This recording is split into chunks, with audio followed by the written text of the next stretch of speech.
Get your hand off my penis!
So, a creature for my amusement. Prepare for battle. Well, it's nighttime, don't you know?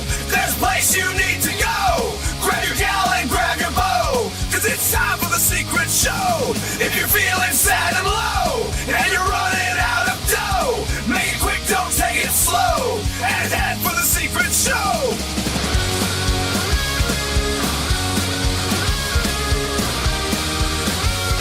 It's time for the secret show! And we're back. Just want to check. I checked earlier to see if it was raining frogs outside, you know, one of the 10 plagues there. Good morning. How's everybody doing? Last week was fuckery. We were having such a good time, and then Mother Nature said, you know what? Fuck your good time. Yeah, so last week was apparently apocalypse weekend, at least around here in Chicago, because Friday, I think it was Friday, we had like a dust storm come through here, like it was, you know, the 30s, you know, one of those things. And then Saturday, apparently there was a coronal mass ejection, that this giant blob of plasma that shot off the sun and apparently grazed us. If it had hit us full on, I don't know what it would have done, but apparently it kind of knocked out some shit. I don't think I was the only one that had any I was the only one who had problems too. I was talking to some other people, some of my normie friends, and they were telling me some of their shit was kind of fucked up last weekend too. It was crazy. They were seeing auroras in Nebraska. You're not supposed to see them that far south.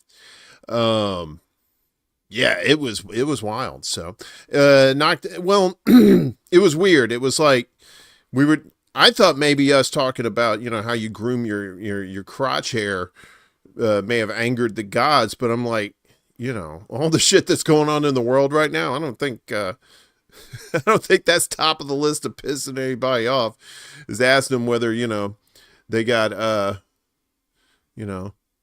rainforest down there. Yeah, that's what I'm telling you, Charlie. Hello. Good to see you.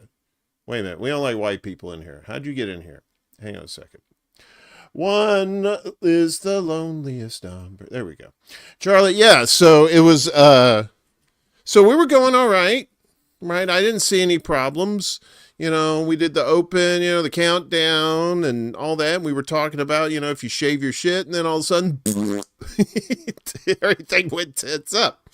I saw the circle of death, you know, the buffering thingy. And yeah, it was and I saw I have this little internal thing I can't show you right now, but it's kind of monitors what we're doing on YouTube, and it gave me this big old warning thing that said, your shit's fucked up, it's totally retarded, you smell like ass, get out of here. Yeah, so, and we tried again, and the internet was technically on, but it was just so weak you couldn't stream on it. And then finally it was just like, fuck it, we just call it. And then like after midnight, I think it finally cleared it up. The UFOs firing a warning shot. Yeah, I know, right? We have to talk to this guy about that. Hey, you keep your people in line up there. Charlie, good to see you, my friend. So that's what happened, and hopefully, and I said, you know what, we're not going to do a brand new show this week, because we didn't show you any of the videos last week, and we were having such a good time. This is a continuation of last week. So this is show 113A, right? Like Fonzie. A. You don't know. You youngsters don't know who Fonzie is. Lurkers, hello on Rockfin. Good to see you. Rumble, we got Miguel over there, and Ghost Start hanging out down the street. And then as we go to YouTube, we got all our friends here. We are Ronan. Bum bum bum bum bum bum bum. Solidarity to you too, my friend. Bella, good to see you. Your program has performed an illegal operation. What would you like to do? Close, ignore. Kiwi Corner. Hey, what's up? Good to see you. And Rick sneaking in here too. Good to see you, my man. Oh man, we outlived Happy Days. Well, I mean, Happy Days is pretty fucking old, man. It's getting around 50 years old, I think. That's it. We are Ronin. Bum bum bum bum bum bum bum. Everybody's got to have a little theme song. I haven't got theme songs for everybody, but I'm working on it. Kate, good to see you. Talking about me jacking my jaws. That reminded me of that story of a friend of mine. His dad was a preacher, and I don't know, some of his battery died. He was on the side of the road, and these two young people were driving by, and they said, "You need some help?" And he said, "Yeah, I was wondering if you could jack me off." He meant jump me off, but he said jack me off, and they just kind of kept on going. You know, just kind of a thing. Get your hand off my penis! Yeah, it was one of those things. So anyway, it was wild. So Kate, good to see you. Mystery, hello. Good to you don't want anybody to know you're here. I'm sorry. Mr. E. That's who I meant to say. Mr. E, good to see you. Of course, Miguel in here yucking it up, doing double duty on YouTube and Rumble. Bella, good to see you. Charlie, like I said, appreciate you, my man. We got Chuck's Intergalactic UFO Show Intergalactic, another dimension. CBC voter, good to see you, my friend. Steve G. Why you have a French name? Why do you say Steve G? Huh? Who else is up in here? Who snuck in here? Who farted? Okay. That is so wild. It's just like all these comments. Hey, everybody's saying hey to each other in the chat. Hey, Kate. Hey, Rick. Hey, Mystery. Hey, Willie. Hey, Miguel. Hey, Rick. Hey, Mystery. Hey, Bella. Hey, hi, Mystery. Hey, CBC. Hey, Chuck. Hey, Rick. Don't tell anybody I'm here. Hey, Kate. Hey, Rick Solace. Hey, Miguel. That was a nice little run there. Hoof-hearted was a racehorse. What is that code? What are we talking about? Is this some sex thing? We got that poll again. Giggity. It's a little closer this week. It's tied. Cue ball and Sasquatch. Oh no! Sasquatch has taken. Oh, and now Sasquatch, and again with the personal questions. Yeah, so our poll tonight, again, what's your junk look like? Is it a cue ball? Is it Sasquatch? And then the last option is, again, the personal questions, you know. I like to think I'm the Dr. Phil of of YouTube. I want you to come on the TV, the magic picture box. Tell me what your junk looks like. You shaving down there, or are you making sure you mowing the yard? You down there? Hey. Oh, Willie, of course. Hang on just a second. Where is it? Where did you go? Where did you go now? Willie says, welcome back, and hopefully no glitches tonight. Thanks for the 10 spot, Willie. Appreciate you, brother, man. I know, right? I don't know what's going to happen. I can't control the cosmos, right? I got all this shit behind me, but I can't control none of that shit. I'm just little bitty. I'm itty bitty. Hay is for horses. That's the old can I see that? They would say see with your eyes, not with your hands. So what I would do, I would draw an eyeball on my hand and go, now give me that shit, motherfucker. Don't make me wait again. Happy Saturday night, folks. It's a Secret Show. I'm your host, Uncle Warren. In case you can't hear and you want to see it, there we go. That's me. All right. So like I said, we're finishing the show from last week. We were having such a good time, and Mother Nature just decided to just take a big old dump on us. And it was sad, and I went to bed crying. I was sucking my thumb, and I was like, I'll never be loved again. And then the next week rolled around, and everything was fine. So hopefully you're having an okay week, you know, despite the world being the toilet that it is. Does Professor Googly Eye St. Fuzzington microphone have a name yet? I don't know. I haven't asked, and he hadn't told me. So I just say dude. I assume it's dude because there's this long, see, he's got this long penis right here. I don't think he has a vagina. If he does, he's hiding it fairly well. So good to see you. This is my little friend. Mwah! Good to see you. I'm just glad to be back. I was glad. Had a wicked headache yesterday when I woke up yesterday morning. I was like, this is not a good time to do shows. Where I was just sitting there just going, ugh. Reading 2.5 hours of bad news and just holding my head going, I pray for death. I pray for fucking death. Yet it never comes. That's how I know there's no God. I think it's because Warren stopped telling everyone to wash their, well, you know. Oh, I know. Well, people don't listen to me when it comes to their personal hygiene. You know. I keep asking them if they shave their junk or not. Of course, they're not going to tell me if they're washing their ass or not.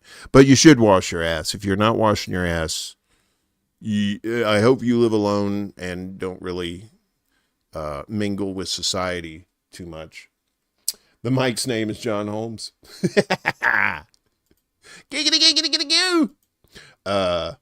You do it because you've got a nipple fetish, motherfucker. Well, that's probably a penis fetish, I would assume.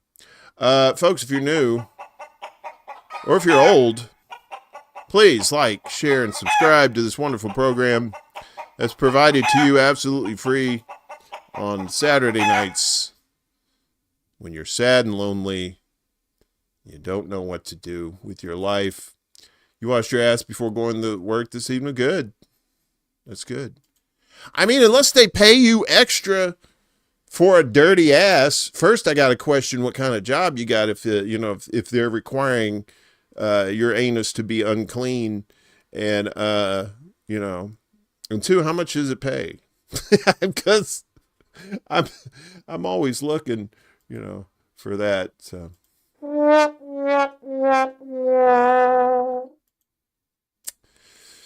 And that's why the ladies are tramp. All right, we got videos. What do I got here? I forgot what I did. I totally just said, fuck it. We didn't show any of the videos from last week, and I felt bad because there's some good stuff in there. There's some good stuff. Now, this one, you probably saw this last week, but you're adjusting to the big booty gig economy. Did you say big booty bitches? My name is Smithers O'Neill, and I like big booty bitches.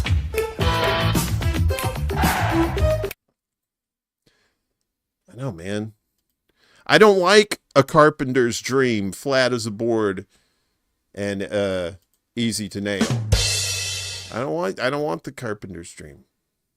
Damn, sorry, Wesley, I put your thing up there way too long. Ball washer, golf balls, get your minds out of the game.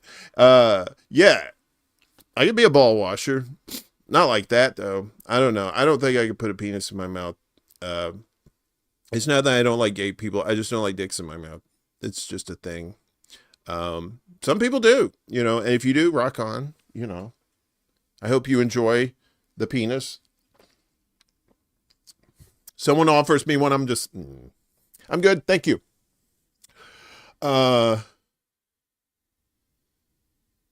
Dude, what did he do? He did what?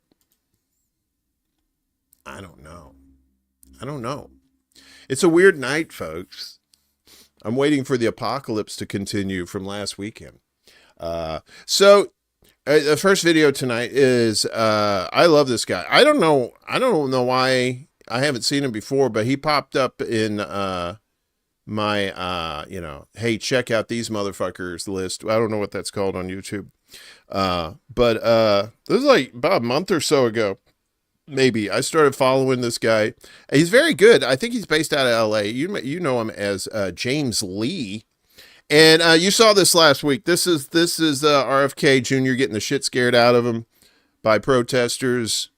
But he's got an important message for you about Ben and Jerry's. So let's listen.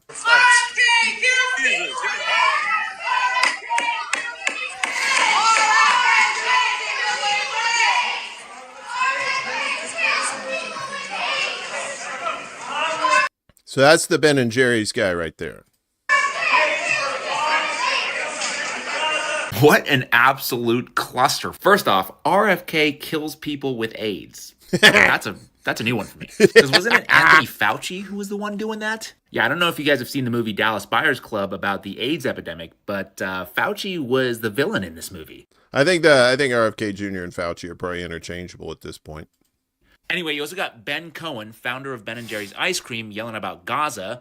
A good message. We should definitely not be funding any more bombs. But the funny part here is that people in the comment section are like, yeah, let's go. We're going to buy tubs and tubs of Ben & Jerry's ice cream. That many people probably don't realize that Ben & Jerry's ice cream is neither owned by Ben nor Jerry, but rather Unilever, which is a multinational corporation, one with significant operations in Israel, including working out a sketchy deal a couple years ago to continue to sell Ben & Jerry's in Israel. I also found it a little ironic, just a little, that RFK Jr. was in front of Congress talking about how we need to give kids real food again, and people's takeaway became, let's buy more ice cream. Hold on a second. Did Unilever put him up to this? I know, right? I didn't know. I thought they still owned it. But no. Ben & Jerry's is owned by Unilever, and Unilever, no bueno. No bueno. Folks, if you were waiting on the chickens, Chicken City's being a little bitch for me. I think Chicken City knows that I use their live stream, and so now they're starting to shut it off. Or maybe they're having chicken orgies in there. They don't want them on camera. Not yet. The apocalypse is back on for Tuesday. Worry not. Okay, cool. Very good. Yeah, love me some James Lee. James Lee's good. Good little independent journalist out there in LA.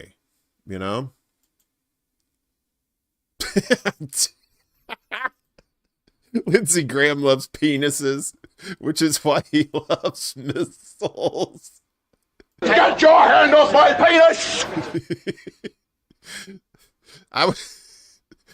We should get a soundbite of Lindsey Graham who said, "Get your hand on my penis." You know what I'm saying? That's some fun stuff. Chicken City is experimenting with three-legged chicken. Desert DM, the Dungeon Master is here. Good to see you, buddy. Chicken City's experimenting with three-legged chickens.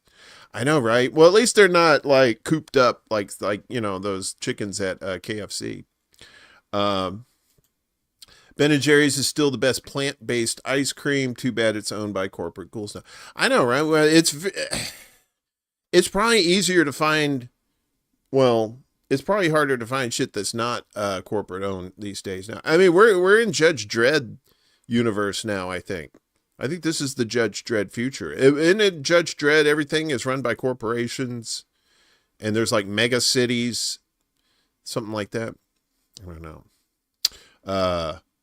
They blocked Chicken City. I know, right? They were on last week, though. I'm telling you, man. I think those people are having chicken orgies over there in Eastern Canada. I can't prove it, but I wanna think about it for a second. Chicken orgies. Cock-a-doodle-doo. Yeah. You know what I'm saying? Yeah, that was James Lee. And what happened? Okay, cool. What else is going on? Anybody sleeping? Anybody sneak in here besides Desert Mantis? I think everybody's okay. I'm just a little gun shy now. I'm afraid. I'm afraid of the world. I'm afraid the internet's going to go down again, and I'm going to be sitting there talking for 15 minutes with the circle going.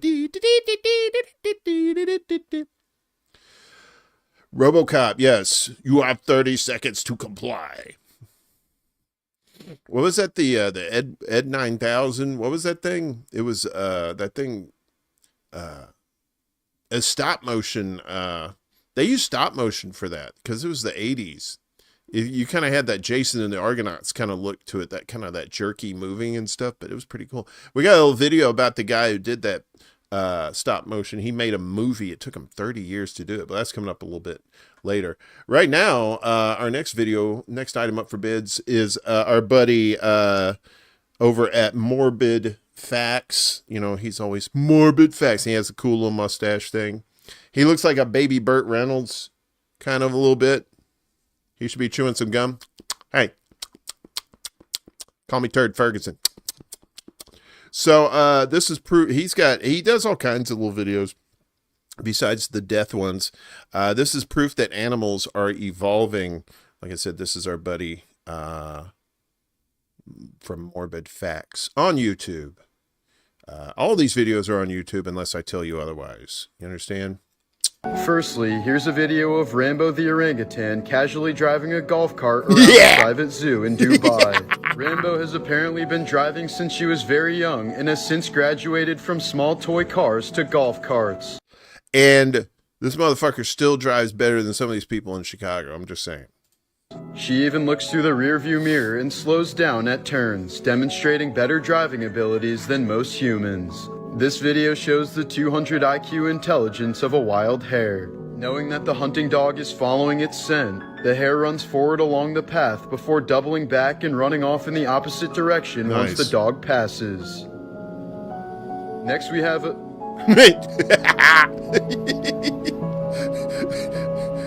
I don't know what this is. What is this? Next, please. Here's a video of a chimpanzee displaying impressive skills while taking a visual memory test. Chimps can actually perform this task far better than humans since they've developed excellent visual memory in order to spot dangers in the wild incredibly quickly. Yeah, meanwhile, humans are starting to drool on themselves, shit themselves. It's Tootsis.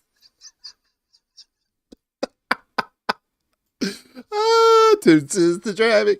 What I always loved about that bit, it didn't matter what was going on. You know, Tootsis is driving, Tootsis is drunk, Tootsis hadn't slept enough. It don't matter. And then the final scene is like the 50s, the car going over the edge. Like every time that cat would kill somebody. Fucking homicidal kitty. Who? Planet of the Apes. That's right. The chip hadn't been fluoridated at all. It's like, yeah, right. Oh my Jesus, that made me fog up. Sorry about that. Yeah, I think we are devolving. I really do. I think technology has made us lazy and stupid and dependent on it. And if like last weekend we got grazed by, a CME from the sun, that if it probably would have hit us head on, may have done a little damage. Possibly. I mean, they said it was like a low level one, but still, the big one comes, when the Carrington event comes, that's when it's going to be real shit. We need to roll it back to a dinosaurs claymation mode right about now with a few stone lithographers on the side.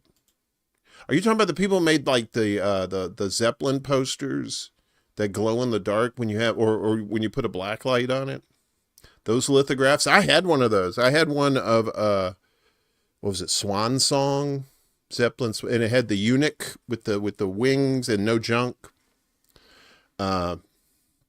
Lazy and stupid, but not necessarily in that order. I know.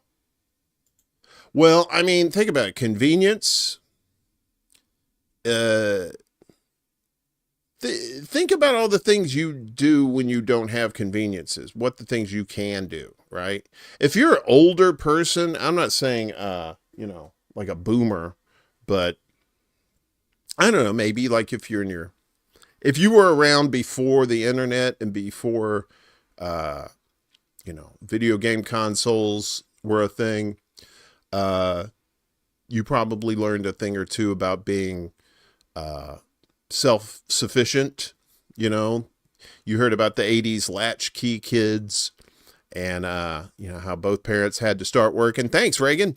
And, so the kids had to let themselves in, where it used to be, it was like you had one person work, the other person would stay home, take care of the kids.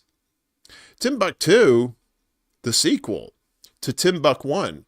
America has determined that there is a master race and the rest just dumb gay. Yeah. Or goy. Dumb goy. It's true. It really is. I mean, I see it. I mean, I grew up in the South, dirt poor. And, you had to get very creative when you're poor. And we did. We were very happy. We didn't have much, but we were very happy. We had our problems just like every other family, but now, I mean, like, think if, it's like, I don't know if you saw this TV show. It probably was, I think it was on for a couple of seasons. It's called Revolution. And it basically, all the electricity around the planet just, I don't know what happened. I can't remember what happened, how it happened. It was some sort of like Lost. It was like some sort of sci-fi conspiracy thing. I don't know what it was. Anyway, but power went out, right? So nobody had power.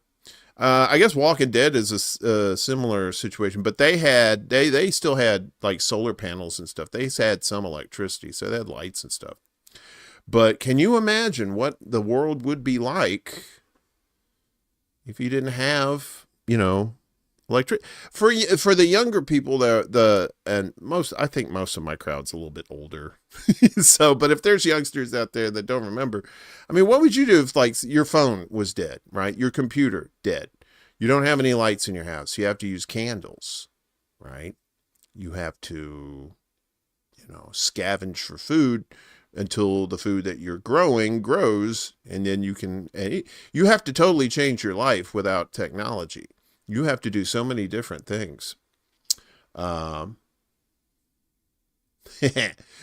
the Mama Dinosaur series artist accomplishment, as well as the latter high accomplished patient artisans, a slower roll is in order. Yeah, I know. Who has candles? That's true. Remember your folks would have like all this shit, like like batteries and flashlights, had the radio, the battery radio. Now it's cool. They have they even have what is it? They have radios with the hand crank, right? And they have flashlights with a hand crank too, so you don't need batteries, right? You just you do like one of those it's like the Evel Knievel you had, the action figure on the motorcycle, and you put it in the little stand, and then you rev that shit up, and then you hit the button, and then fucking Evel Knievel takes off. Beanie weenies. The cooling system's at 400 plus. Yeah. The power goes out. You ain't got nothing to cool the nukes, the nuclear plants. That's the thing. It's like, look, I don't mind having, conveniences, but it's like conveniences should be a reward for hard work that you do. And I'm not saying bust your ass at some bullshit job that some corporation and shit like that. I'm talking about work as a personal thing, like personal accomplishments and stuff like that. And I think technology, in a way, it as much as it helps, it also hurts us too. You had a hand pump in the basement for water and a wood cook. I thought that said woodcock for a second. I was like, what the fuck? A wood cook stove, canned food, no power, no problem. Hang out with the neighbors. Yeah. Yeah, don't get the cheap toxic ones. You've gone through hurricanes, downbursts, and freezes just like I have. A tons tree. You have tons of trees, plenty of firewood, and a barbecue pit. Yeah. I think Southerners are going to survive the apocalypse a lot better than people in the cities. And not just Southerners, just people in rural areas, where they don't have all those creature comforts. They're not, but even out in bumfuck Egypt, there's somebody with a smartphone out there that's probably just, Did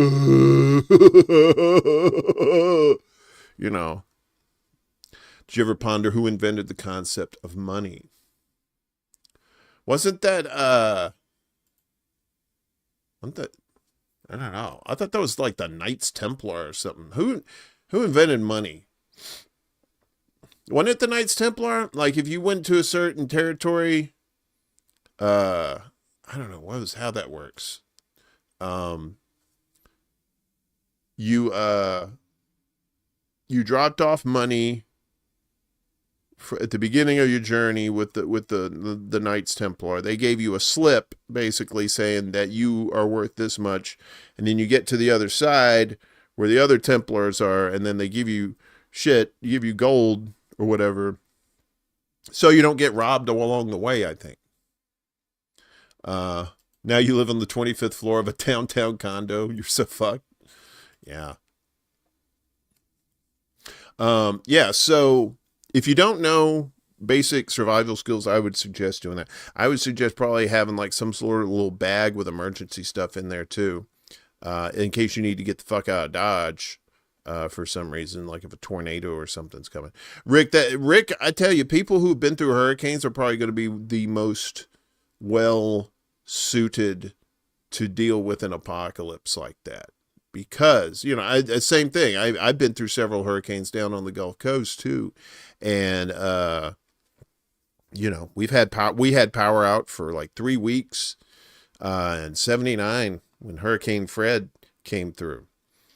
Trees down everywhere. It just took forever to clean up, but it was 1979, it was, the thing was, it was like the power was out, so we didn't have TV for 3 weeks, but we weren't like, went out and played, went into town, went and, played with other friends and stuff like that. It was all good. I'm not shitting on young people. I'm just saying, they can't help that they were born into this technological, wonderland of toys and little trinkets and gadgets and stuff like that, but we need to teach these young people, how to survive. And, there's a lot of good survival tips on YouTube too. Some of these folks on there, they do some pretty good stuff. In 79, you missed out playing the new Clash album. Yeah. Yeah, just win mud. There you go. Your husband insists on living in downtown urban area because he thinks all the emergency crews are here. I guess so. I mean, there's pros and cons to that. I mean, I've lived in big cities for the last 20 something years and I like the creature comforts, but if all hell breaks loose, I'm going to be like, wait a minute. I got a thing for that. I'm going to be this guy. I'm getting the fuck out of town, bitches. You'll never see me again. Yeah, that would be me leaving the city and going somewhere, going to live with Bigfoot out in the middle. There's this one guy And I show his videos sometimes, and he does all this cool shit, like making fires that last for like days and stuff like that. All these people are predicting the near future about there will be blackouts with their cards and crystal balls. That's it. Do do do do. I used to say that whenever I'd tell like a bad joke and nobody laughed, I'd just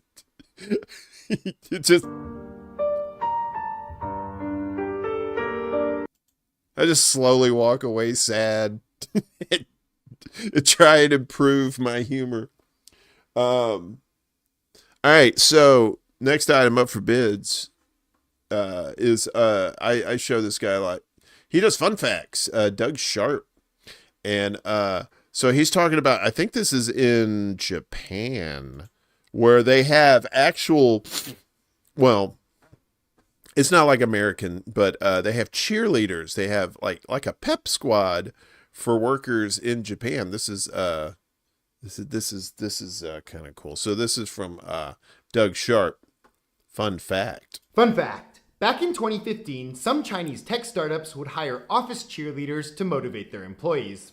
Essentially, they were just pretty women who would hang out in the office with the employees. When asked why they were hiring these women, one tech company's HR manager said their office was mostly male programmers who were terrible at socializing, and the presence of these pretty women greatly improved their job efficiency and motivation. The office cheerleaders' role was pretty simple. They would chat with employees at their desk during the day, buy breakfast or bring food to the programmers if they requested it, organize birthday parties, or play ping pong with the employees during break time. They would also sometimes play the role of therapist, asking the programmers how their life was going, and then taking the time to listen if they needed to vent.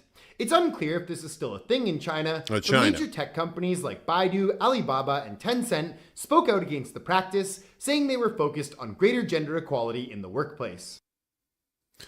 But it's not like they're slaves. It's not like, you know, they hire these people for like morale. What do you guys think? You think it's a good thing to have cheerleaders? I'd like more money. More money would be a great cheerleader for me. Kielio Egregores. Hello. Good evening to you, my friend. I hope you're doing well. I don't know. I think that look, if I was a chick, right? And I'm going to get in trouble just for saying that. If I was a chick and I wanted an easy job and all I had to do was play ping pong and talk to some nerds. Wait, nerds? They were nerds, weren't they? Nerds!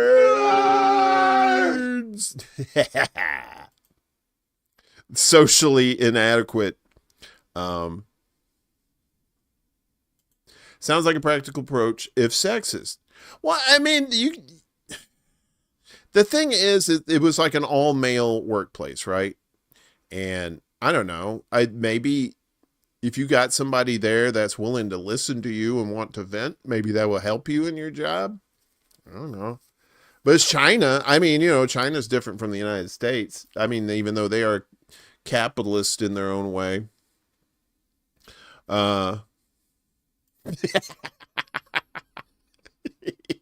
Chick is no good. The politically correct word is broad.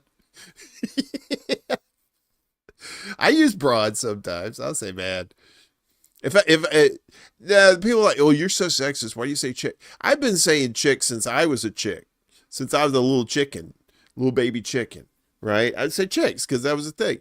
And but now I say if you're a chick, like Mystery and Kate, those are chicks, right? Because they're cool. If I call you a chick, that means you're cool. You're a cool broad. So, but that, you know, when you, that sounds like one of those things like pick your battle, right? Pick your battles. Is this really something you really want to, go to Side Bay? Dame.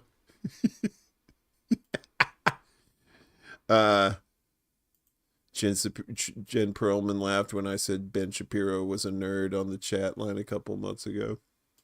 Yeah. Bella, what's all these elements? Are you making a cake? Seaborgium? Gets more PC than bitch. I don't know. I'm just old school. I figure it's like, look, just don't call a woman a cunt or a whore or a slut, and you'll probably be okay. I don't know. See, that's the thing. Only chicks like being called chicks. And you don't know if they're a chick. You can only assume they're a chick if they're, if you're acting cool, you're cool, you laid back, you're all like, yeah, man, everything's groovy. That's a cool chick, This broad. I think you have to be from New York to call someone a broad and not get sued for slander. I don't know how that works. Hey, lady! Oh, Glavenhoven! Professor Frank, can make you laugh and make you think. Skirts. Chicas bonitas. Zell! You've never been offended by being called a cool chick. Right! Exactly. It's people who are very super sensitive and they're probably just like ready to just fight you for any reason.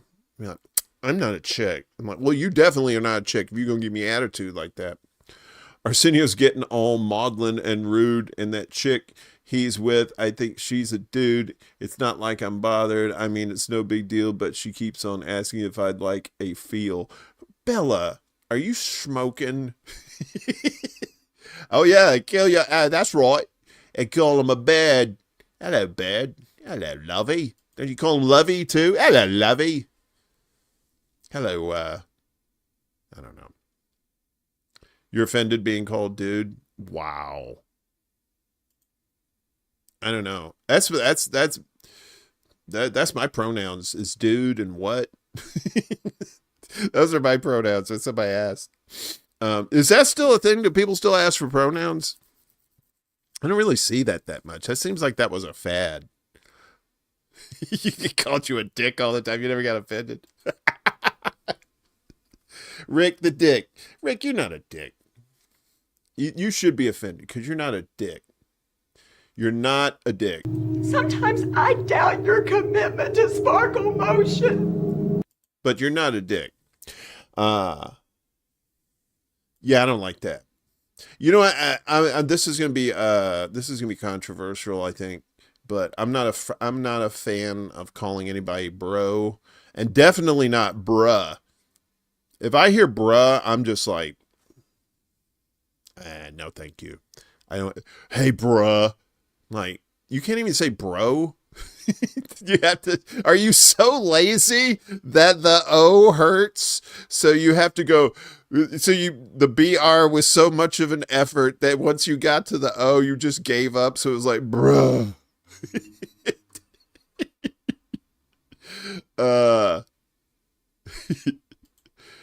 You can identify as a conspiracy theorist. My pronouns are I told you so. Now, brother is fine. I like brother. Brother's old school. Solid. Right on. I still say right on. Charlie, look at you trying to start shit. Whoa, easy, bro. See, but the ironic part is when you say it, it sounds lazy, like you just gave up on the O. But when you spell it, it's more letters than bro, because it's BRUH instead of BRO. Language is so wild. We start calling each other druthers. I still use man predominantly. Yeah, hey man. Yeah, I do, man. Yeah. No, you ain't missed nothing. The show went tits up last week, only 30 minutes in. So we're making up for it. So we're having a little chit chat. The Brits say bruv. Yeah, I if I like someone, if I'm if I know somebody and I've had like communications with this person, we're actually friendly with one another, you know, like with a female, sometimes if she's really nice, I'll call her sweetie. But I'm not trying to be like derogatory. You know, I'm just saying that she's a sweet person, so I call her sweetie, or dear, because I think she's a dear person. And so people are like, I'm not your sweetie, I'm not your dear. I'm like, well, with that attitude, no, you're not. No, you're not. Tally sticks were an ancient form of money used in medieval England and other parts of the world. They were made of wood and notched to represent amounts of money owed or taxes due. Is that where stick it to the man came from? Oh, wrong one. They conjured the chicken again. Each tally stick was split into two halves, with one half kept by the debtor and the other by the creditor. Sticks. That's wild. I was thinking maybe like the band Sticks, you know. I'm sailing away. We have more videos. We have lots more videos. Maybe. This next one is from Pop Culture Brain on the YouTubes, and this is talking about accurate movie psychopaths, right? So the ones you think about, like, right, Hannibal Lecter, what's his face from what is it? Huey Lewis. He celebrates Huey Lewis in it. American Psycho. You'd think they'd be in there, but they're not. It's pretty interesting. So like I said, this is Pop Culture Brain, accurate movie psychopaths. Let's watch. Scientists once tried to identify the most accurate portrayal of a psychopath in film history. Here's who they landed on. The study's called Psychopathy and Cinema, Fact or Fiction, and it was published in 2013 in the Journal of Forensic Sciences by Samuel J. Leisted and Paul Linkowski, who are both MDs and PhDs. For the study, they had senior forensic psychiatrists and film critics watch over 400 films. From that, the group identified 126 psychopathic characters. But before we continue, who do you think is the most accurate psychopath in the movies? Let me hear it in the chats. Who do you think is the most psychopathic person in the movies? What's going on? What? Tally me banana. Stop. Look, y'all stop tallying your bananas in the Joker without saying Jack Nicholson. Yeah. Oh, you mean but who? Who Bella? Did he you talking about the Joker? You talking about One Flew Over the Cuckoo's Nest? You talking about The Shining? Gray Walker joined third party. What's up, Klaus Kinski? In real life, they studied everyone who landed on Gavin Newsom. Nurse Ratched, that's a good one. American Psycho had a pretty good portrayal, I thought. Yeah. What's his name? Bates. What's his name? Bates? Is his last name Bates? Which was like Norman Bates, too. I don't think he's in there either. Henry Portrait. Oh, yeah, that's right. With, what's his name from, The Walking Dead, Merle. That's Merle who plays him. That's a good movie. Portrait of a Serial Killer. Norman Bates. Rick's. Oh, I thought you were just replying. I thought you were saying Rick Salas. It's like, wow, he's in the movies. I wish. I'm actually quite sober, because I was afraid to be stoned after last week, because last week I was stoned and all the shit went down. I'm like, I am not doing that again. Donnie Moose, good morning to you across the pond. All my across the ponders. Good to see you. This is a word from The Fifth Element. Harry Belafonte did the Banana Boat song. Come, Mr. Tallyman, tally me banana. Daylight come and me wanna go home. All right, let's watch and we'll find out. Some famous movie villains like Patrick Bateman and Gordon Gekko didn't make the cut because their traits don't exactly fit the psychopath mold. Meanwhile, killers like Norman Bates and Hannibal Lecter were deemed as scary but not realistic. Bates was found to be more psychotic, while Lecter's vanity and cunning was not typical of real psychopaths. So here were their top 3. Henry from the 1991 film Henry. All right, who had Henry? That was yeah, Zell. All right, so Zell, you got number 3. Very nice. Henry, Portrait of a Serial Killer. Hans Beckert from 1931's M. And the number 1 most realistic portrayal of a psychopath in film is hitman Anton Chigurh, played by Javier Bardem in No Country for Old Men. One of the study's authors said, Chigurh does his job and he can sleep without any problems. In my practice, I have met a few people like this, which is downright chilling. Yeah. There you go. Anton Chigurh. That movie he was just cold and calculated, man. That's a psychopath. Well, you know, we often tend to mix up the terminologies like psychopath and psychotic and stuff, and a lot of those are very different. And he had the weapon too. He had the compressed air thing that they used to kill cows before they slaughter them. Yeah, it is. Yeah, that was a trip of yeah. Very good movie. Is that the best villain ever? Well, now villain, I don't know. I think that's a good question. Because you can be a psychopath but not be a villain. You could just be, you know, a psychopath by yourself somewhere. But a villain, who's the best villain? Who's the best villain ever? Like Lex Luthor, was he a good villain? Dr. Doom? I would say the real life villains are worse than the was worse than the movie ones. Fringe had some great bad. Fringe was a great show. You're talking about the TV show? Fringe was wild. Fringe was good, and then it just got crazy. It was just like, what the hell? But I still watched it. It was good. It was so good. Dr. Doom. Maybe, is he a psychopath, though? He tends to get very emotional, though. I don't think psychopaths get emotional, right?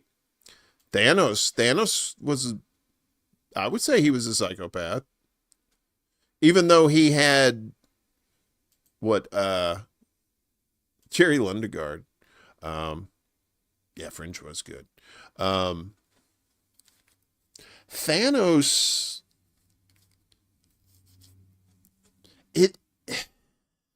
I don't know. It seems like Anton Chigurh, let's see him again so we can reference him. I think Anton Chigurh is like a subtle evil, right? But it's not evil. And Thanos is kind of the same way. Yeah, he eliminated half of the life in the universe, but, you know, he said because there wasn't enough for all of it. So his motives were good. It was just in practice. Maybe lay off the genocide. Wait, what? Yeah, Joker, depending on the depiction. The megalomaniac differs from the narcissist by the fact that he wishes to be powerful rather than charming and seeks to be feared rather than loved. I just want to be left alone. I don't care if you love me or not. Just leave me the fuck alone. That's my motto. Fuck off. It's a tried and true motto. All right. I thought that was very interesting, though. Because, yeah, we just throw around psychopath, like people just do crazy shit, and it's, oh, that guy's a psychopath. But it's like, yeah, we ain't psychologists. We don't know. We don't know the real deal. So, speaking of fucked up shit, the Fourth Man guy was a villain too. Who's the Fourth Man guy? What's that from? Ramsay Bolton was a sadistic villain. Yeah, from Game of Thrones. Yeah. He chopped dude's dick off, and yeah, he was fucked. But the way he died, ooh, that is a fucked up way to go out. Vincent Price was a good psychopath villain? I guess so. It just seems, I guess psychopath just means like you just do it because it has to be done.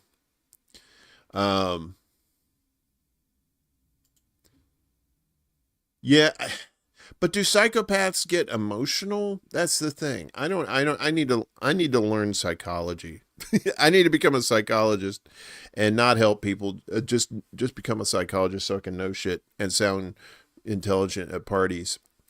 Speaking of intelligent, I don't know if you know who Randall Carlson is, but I love me some Randall Carlson. He looks like hippie Santa Claus, but he's a geologist, and I see him a lot. You may have seen him like on the Joe Rogan podcast, but he has his own podcast too, and he talks a lot about the Younger Dryas, right, and how during the Younger Dryas, which was about 13,000 years ago, something happened to the ice sheets in the northern hemisphere. Like maybe it was a coronal mass ejection, some sort of wild event that melted all this ice very rapidly, and caused like floods around the world, because you have all these flood myths from all different countries talk about this giant flood way in the past. Yeah, around 12,500, 11,500 BC. Yeah, I love Randall. He's cool. I'm going to grow my beard out, and I'm going to be Randall Carlson for Halloween this year and talk about the Younger Dryas. Daisy. You know that reference? So anyway, he's talking about the year without a summer, I think.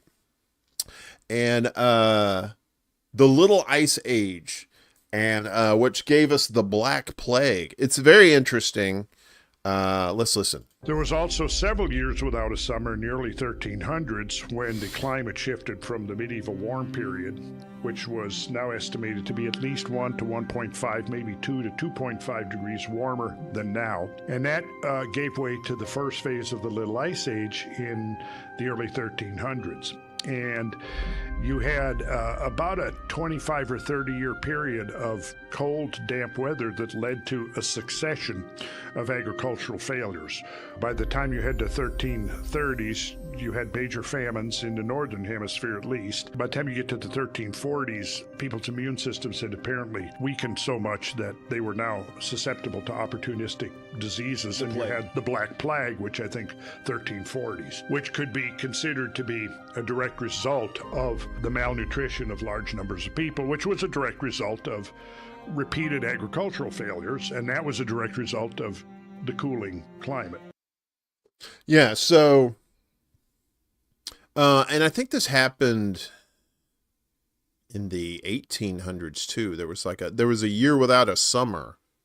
But this, yeah, they're talking about this, and there was a Little Ice Age, and you couldn't grow anything. You had to and so people ended up being malnourished, and then that led to the Black Plague, and then the Dark Times. Yeah, it is. It's a fucking domino effect, dude. I mean, the whole climate change argument is kind of silly because everybody's right. It's it's natural climate change, and we're also affecting it in ways too. And it's not just like putting carbon dioxide in the atmosphere. It's not just that. It's fracking. The fracking, and then it's fucking up, making earthquakes, and then we have HARP up in Alaska that's fucking with the ionosphere, and it's probably making storms a lot more dangerous. Yeah, it's both. It's both. I mean, it's more so natural, but it's like, I look at it like this.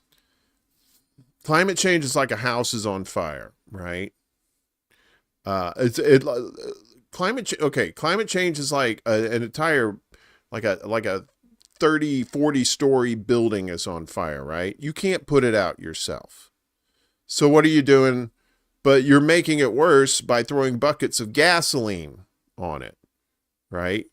So you can't stop it, but you're not helping at all when you're throwing gasoline on a fire. And that's what these corporations, these companies are doing. It's like, yeah, we're accelerating an already happening process, I think. Your house is burning to the ground. The situation is dire. Your house is already burned to the ground. The situation is over. Richard Westbrook. Yeah. Finger man. Has anyone seen that cute train that poops dominoes? What? The ads are all over twat. A train that poops dominoes? Is that some sort of like drug code? Come on, man. I used to be hip. Now I'm more hip replacement. I don't know what happened. But I am fascinated with that time period, right? Because this was also supposed to be around the time of Atlantis too, and that Atlantis, Plato wrote that Atlantis was submerged in a night. Your house poops dominoes. When I want cheap pizza in the morning, I poop Domino's. You know what I'm saying? Get the door. It's Domino's. We shut the door. It's Domino's. Once they close, say 500 of our military base. I don't believe the rhetoric. I don't believe everybody uses the climate change to their own advantage, I think. In their arguments, I think. But I mean, the Earth's getting hotter. And the Earth does that. The Earth gets hotter, the Earth gets cooler. The Earth gets hotter, the Earth gets cooler. That's what happens. We didn't have factories back in, millions of years ago that was pumping CO2 into the air. It was volcanoes that was doing that. And volcanoes will do it again because volcanoes will continue to erupt. And when the big ones erupt, like Yellowstone, when the super volcanoes erupt, that's when the excrement is going to hit the oscillator. That's what's going to happen.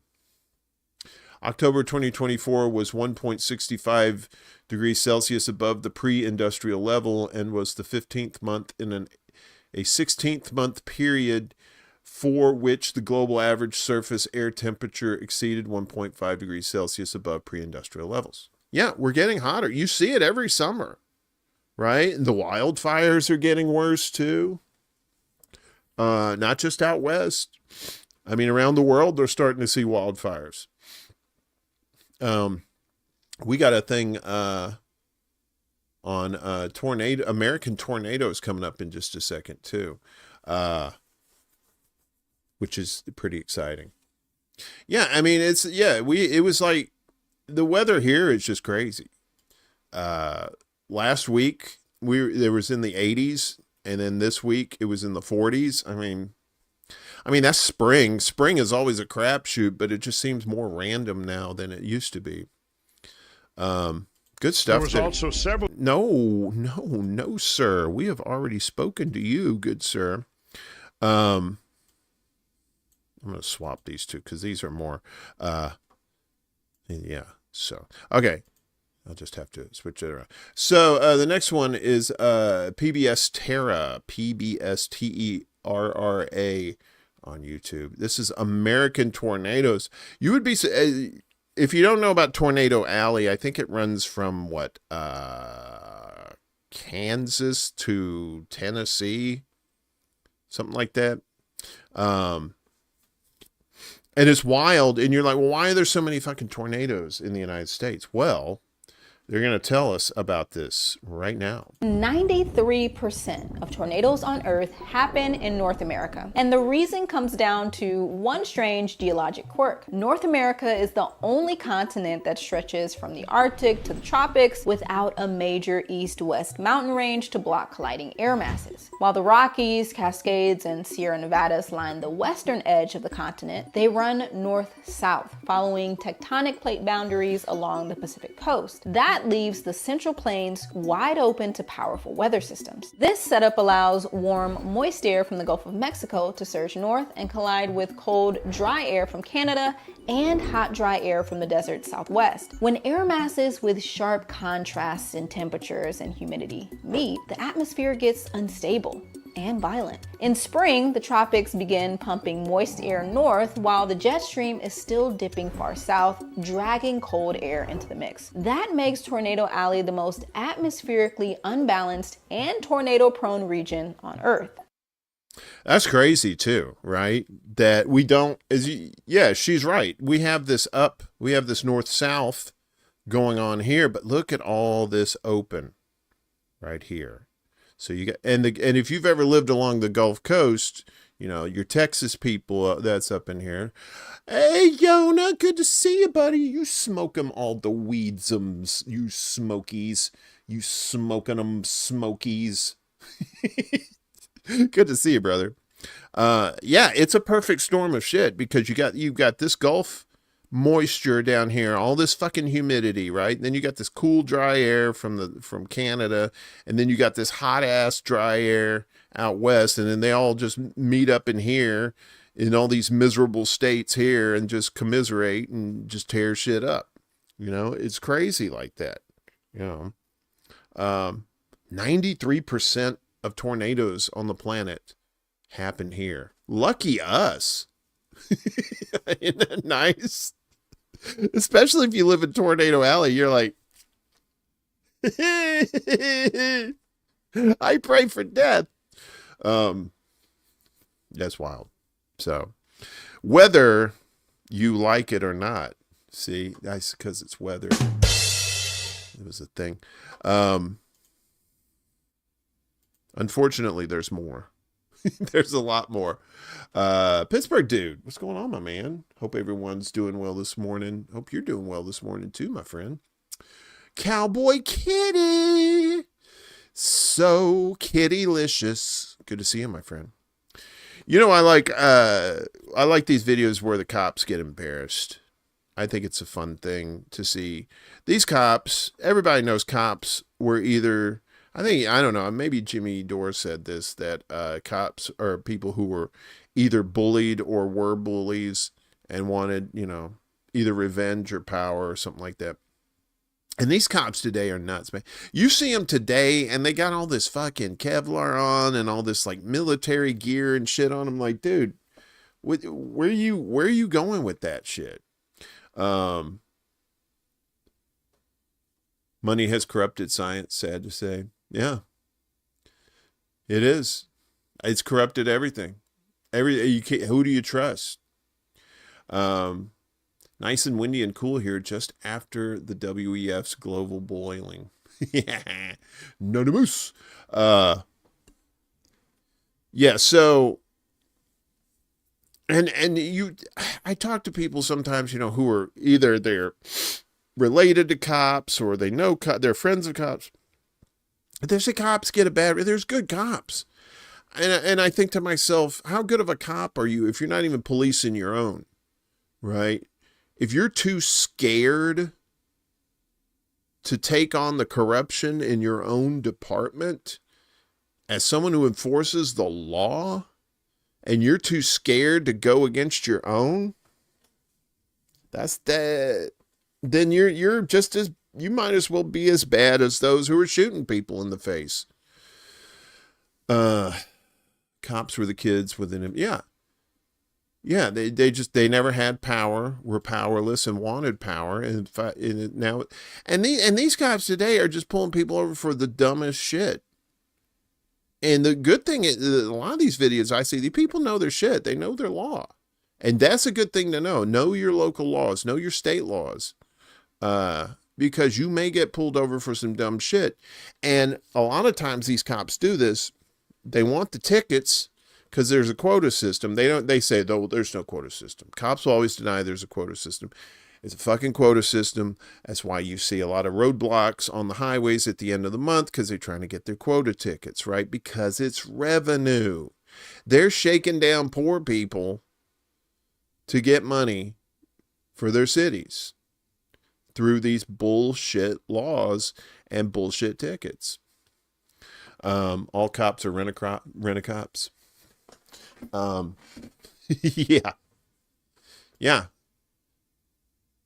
And I'm sure there are nice, decent people out there who want to protect and serve the public, but then they see what's going on in their own department with some shithead, and it's like the priesthood, right? They might get fired, but then they'll go to another town and they'll get hired there, and they protect their own. And there's the immunity too that they have where they can't get sued. It's like they need to have it where if they lose a lawsuit, if the police lose a lawsuit, it needs to come out of their money, not the money that's already been paid to them.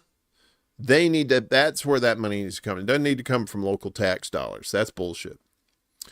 Yeah, speed traps, exactly. Yeah, Paul Blart vibes. And speed traps particularly. That's what they have, speed traps, but down south I've seen this a lot too. It'd be like a 4-lane highway, right? And on both sides they'll have cops, and they stop, and they down south you have inspection stickers, right? You have like you pay like $5 a year or something like that, and you go get your car inspected to make sure that it's roadworthy, right? That you don't have any broken taillights, that you don't have anything that's falling off or anything like that, right? So these cops, they pull you over. You pull in, and they check your ID, which is bullshit. You didn't do anything wrong. There's no probable cause. There's no reason for them to check your ID.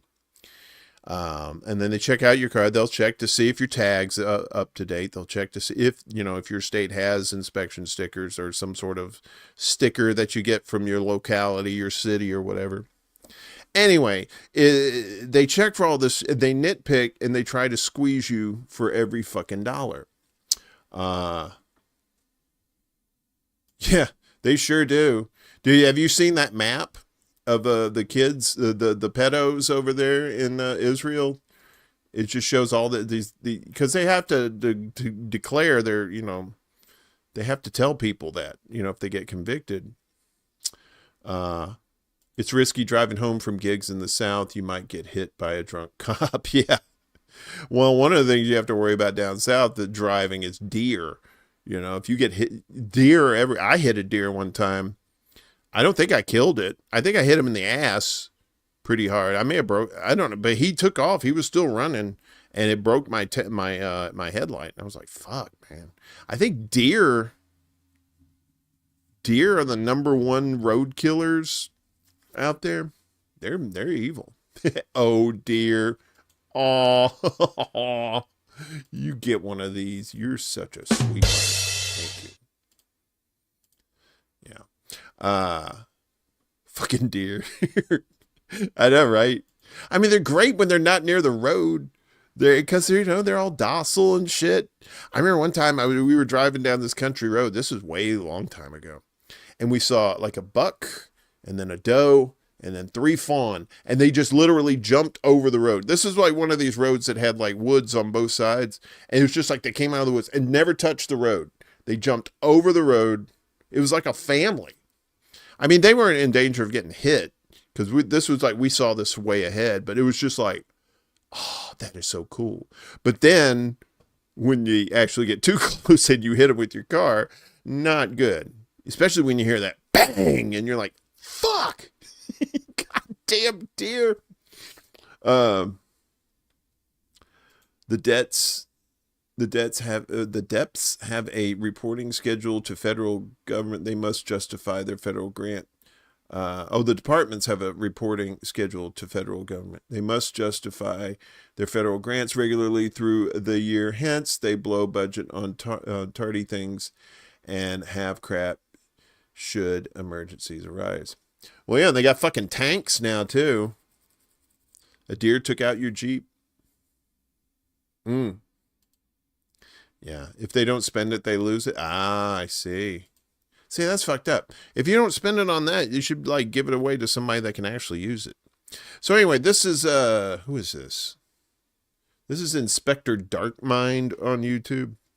And oops, no sir, we are not doing that. Good thing that was there. Okay. And this is bully cop gets a piece of his own medicine. I guess that should be a taste of his own medicine.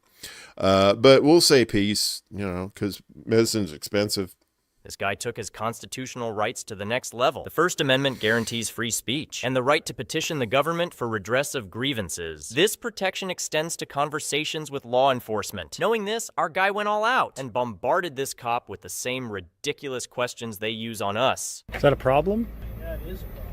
Who are you? What are you working on? What is this about? I'm asking you, what are you doing here? I'm asking the questions. Where have you been today? No, have you been here? I'm asking the questions. You're on this property, so you need to answer my questions. Are you drunk? Why are you slurring your words today? Who are you? Have you been to the bar today? Who are you? I'm an investigator. I investigate corrupt officials. Have you been to the bar at all today? No. You got any drugs on you? Have you used any drugs today? Have you guys ever breathalyzed him? You've got about 5 minutes to get out of here right now. Or what? Or what? Get out of here now. What'd you say? I said, get your butt back in your office and do your job. No. Quit drinking on the job. You understand me? Whatever. When you don't get shot, it's great. It's when you get shot, that's when it's not fun. But, you know, you have these, look at this motherfucker. Look at him looking back all, you know, he probably had his head put in a toilet a couple of times in junior high. At least. He asked that cop if he'd been drinking. Are you drunk? Are you you're slurring your words? Respect is earned, right? Cops shouldn't get respect just because they wear a badge. They should get respect if they're respecting you. And they're not respecting you. They're not respecting anyone. Oh, you've seen this one already? And he's going back to his office as instructed. Yeah. They talk all tough because they want to scare you into doing shit. They want you to be all, okay, here's my ID. Here's my thing. No, I mean, you know, I would say if you're a person of color, probably don't do that because I don't want you to get killed because these cops will fucking kill you. And you could, there's whole, who is this? Inspector Darkmind. He's got a whole bunch of these of just dumb ass shit. People, you know, you're on private property. Yeah, I have a right to be here. It's my property. What? It's like the cops don't know the law. They don't teach cops anything about the law. You know, and they just put them out there as bullies. They're bullies. That's all they're doing. They're bullying people. Should have told the cop you're mad at your dad, not me.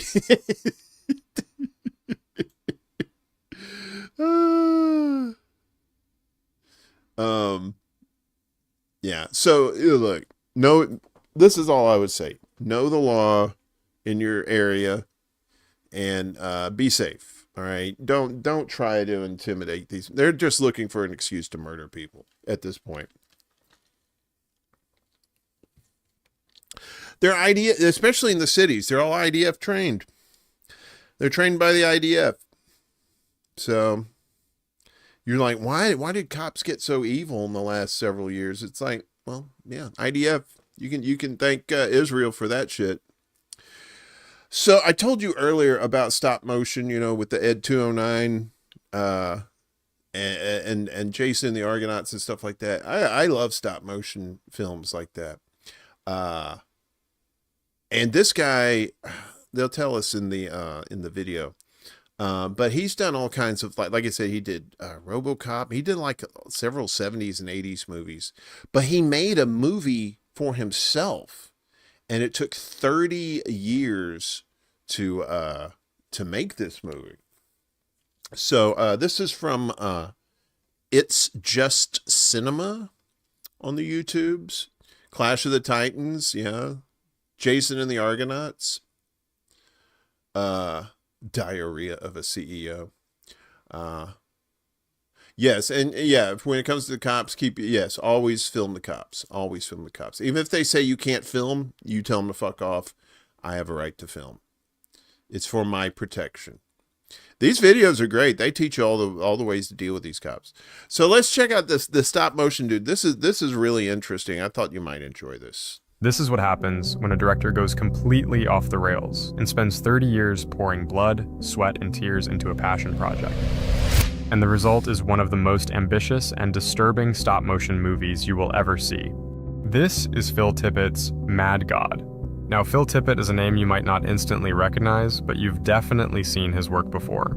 He's the stop-motion mastermind behind a lot of your favorite films, including Star Wars, RoboCop, and Jurassic Park. But whilst he was working on these blockbusters that redefined mainstream cinema, Tippett had a passion project that laid in the shadows for 30 years. A vision that he agonizingly crafted alone, frame by frame in his garage over 3 decades. That vision became Mad God, and it's unlike anything you have ever seen. There's no dialogue, no clear plot, just stop-motion puppets wandering through a decaying industrial hellscape. But what I love about Mad God is that it was made by a master of their craft who finally said, I don't care what Hollywood wants. I'm gonna make the film I want to make, and nobody can stop me. And maybe that's what makes Mad God so special. It's not just a film, it's a scream. A scream from a man who refused to let the art of stop motion fall into obscurity. He chipped away at this thing for 30 freaking years. Not for money, not for recognition, but because Phil Tippett refused to let the art form that he dedicated his entire life to die without a fight. I thought that was so cool. And it's so painstaking. I don't know if you've ever seen how people do stop motion. Some of the things that they do with stop motion is just incredible, but you have to have the patience of Job to do it, because you're taking your figurine or whatever it is and you're moving it slightly. You take a picture, move it slightly, take a picture, move it slightly, and it just takes forever to make one of these movies. But when you see it, it's just like, wow, it's magic. Movies themselves are magic. You're seeing a sequence of still pictures, like the flip book. The flip book was the original movie, right? When you had, like, you draw his pictures on the corners or whatever, and then you flip it, and then it looks like it's moving and shit. Illusions for the mind. Nightmare Before Christmas was classic stop motion. I don't think he did that. I don't think he did that one. There's a lot of stop motion artists in Hollywood. As a kid, I remember the old claymation. Remember the claymation, like Rudolph the Red-Nosed Reindeer, Year Without a Santa Claus, and Rudolph all those things had all that was stop motion, and it was brilliant the way they did it. Gumby, yeah. I'm Gumby, damn it. Eddie Murphy is Gumby. Yeah, 30 frames per second. That's it. So you had 30 still pictures. Well, that's for video, is 30 frames. Film is 24 frames per second. And actually, we broadcast, this show is broadcasting at 1080p, 24 frames per second. So that's why I don't look very fluid, because I don't want to be fluid. And I save 6 frames a second. Because I'm stingy. I'm Gumby, damn it. Yeah, it was like the the old Jewish dude as Gumby. Back when Saturday Night Live was pretty funny. So it's just cinema. What is his name? Guy's name was Paul Tibbett, I think his name was. I can't remember his name now, but good stuff. More good stuff for you here. I don't know if you guys ever see Mr. Ballin. I love these stories, man. I like these storytellers on here too. There's a channel I've been watching recently. This guy with a beard. I can't remember his name, but the channel's called What Lurks Beneath. And it's pretty good. It's just basically storytelling about these weird ass spooky stories, people he does a lot of stories about people getting lost in the woods and then like Bigfoots and stuff like that. Why you got to play at 80% speed when you scan film? That's interesting. I don't know. I've never scanned film, you know. I've converted 24 frames in a video editor, 24 to 30, and you know, I don't know if you can. Yeah, I think you can go backwards. You can go. Phil Tippett did the stop motion for the kids series. Oh, he did. Okay. Very cool. See, my chat, my chat community is so smart. That's good because I don't like hanging out with dumb people. So this is this is from Mr. Ballin, right? This guy, you've seen this guy before. The guy with the hat backwards, and he does one of these stories too. But he's telling a story here about killer bees, right? But how killer bees actually saved a woman's life. This is a good story.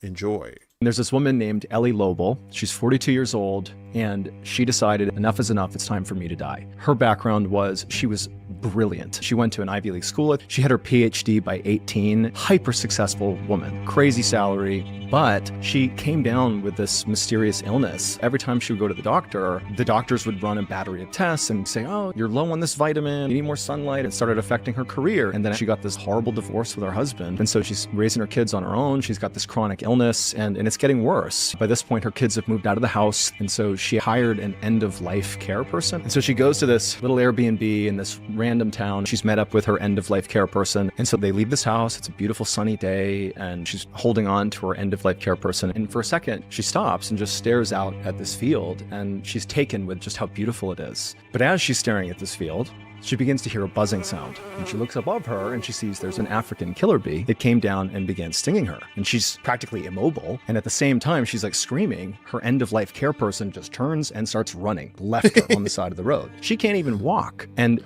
that reminds me of Tommy Boy when they're getting pulled over by the cops and they have to come up with something. So they get out of the car and they're going, bees, run for your life. They're everywhere.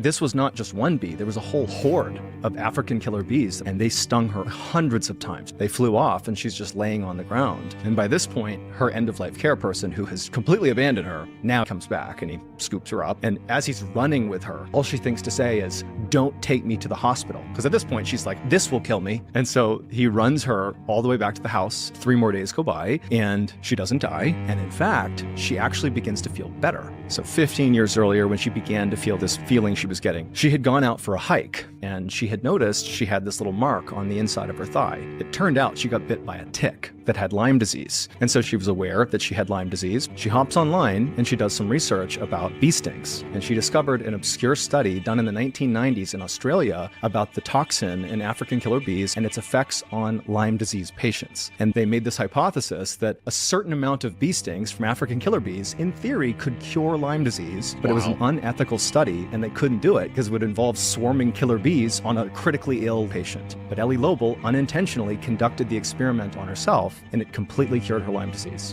That's crazy. Bee stings cured Lyme disease. So I guess they couldn't extract the venom from each individual bee and make like a thing where she could drink it or, you know, be injected with it. So they said, well, you got stung by hundreds of bees. But he's right. I mean, you can't test that without it. You know, if you can't extract the venom from the bees, then you have to let them sting you in order for the experiment to work, right? But I know that's bizarre, right? It's crazy how that works. But, you know, so she got stung by all these bees. She thought she was going to die from the bee stings. So she tells the caregiver, "Don't take me to the hospital. Just let me, this will do it." Right? Because that's what she's there for. She's there to die. And then it turns out, that's the thing though. Talk about like, your final destination coincidences, but in reverse. Instead of dying, you live. Had she had not gone to this Airbnb and to get this person to be her end of life caretaker, she probably never would have been stung by the bees. If she never would have been stung by the she would have died from Lyme disease. What would have been really fucked up is if she got cured of the Lyme disease, and then she's driving in a car and she hits a deer, and then she ends up dying. Because fuck that deer, those fucking deer, goddamn deer. It all goes back to the deer, y'all. Yeah, you can die from that shit. Good old Plum Island. I know Lyme disease has been around forever, but I don't know. You guys know about Plum Island out off the coast of Long Island there?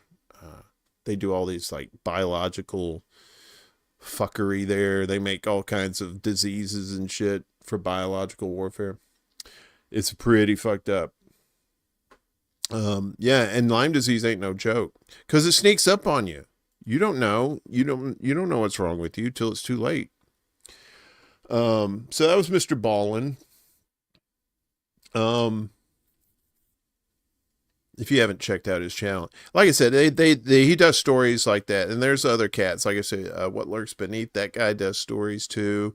I listen to bedtime stories, where they have the British gentlemen who narrate the videos. It's quite ASMR. And wartime stories, I think it's more like creepy, weird stuff that happens in the military. That's a really good channel too. So, yeah, Lyme's is horrific for sure. Royal jelly is queen food. What about royal KY jelly? Is that a thing? Is that lubricant just for royals? That's disgusting. We're going to go out into space here. See, we're going to go back here. And we're going to go to Mars right now. Another guy you probably know, Vsauce. Vsauce, he's crazy. I like him because he's crazy, but he knows a lot of sciencey stuff. And so, we're trying to get to Mars, or somebody's trying to get to Mars. And you want to be prepared, because once you get there, it ain't like you can go, stop at Walmart and get some shit that you forgot, right? There may be a Mars Walmart. Who knows? Maybe, but I doubt it. So you have to prepare as much as possible. And one of the things they do, they have to prepare for the soil that they're going to be landing on and dealing with, right? So, and they know what the soil is composed of from the little rovers that take little dirt samples and stuff like that, and they send the data back. But they don't have Martian soil on Earth to use for testing, to practice with, I guess. So what they have done is invented Martian soil, which I thought this was pretty cool. Want to know what the surface of Mars feels like? Well, this is MGS-1, a precision Martian regolith simulant used by NASA, ESA, private space companies, and universities to simulate the ground on Mars. It's manufactured by Space Resource Technologies right here on Earth, but its physical properties and chemical composition are based on what Curiosity found at the Rocknest site in Gale Crater on Mars. And if you're a member of the Curiosity Box, I'm sending you 50 grams of this stuff in your next box. You could use it to stain your clothes in otherworldly ways. You could try to conjure life from its long slumber. But do not breathe it in. No crystalline perchlorate salts were found at the Rocknest site, but what was found there is still pretty bad for you, especially your lungs. This dust has been sharpened in the same way that Martian winds would sharpen the dust. I chose the most realistic set of specifications because when you join the Curiosity Box, I decide what you get. Now, most people wouldn't want something that's dangerously accurate, but you're not most people, are you? Interesting. So, that regolith is what they call that. And I was talking to my buddy Rob, the physicist guy, who's an astrophysicist up at the University of North Dakota. And we were talking about, I said, well, why aren't we building stuff on the moon, right? So we can get ready to go to Mars. He said it's because of the regolith. The regolith up there is so fine that it gets in everything, right?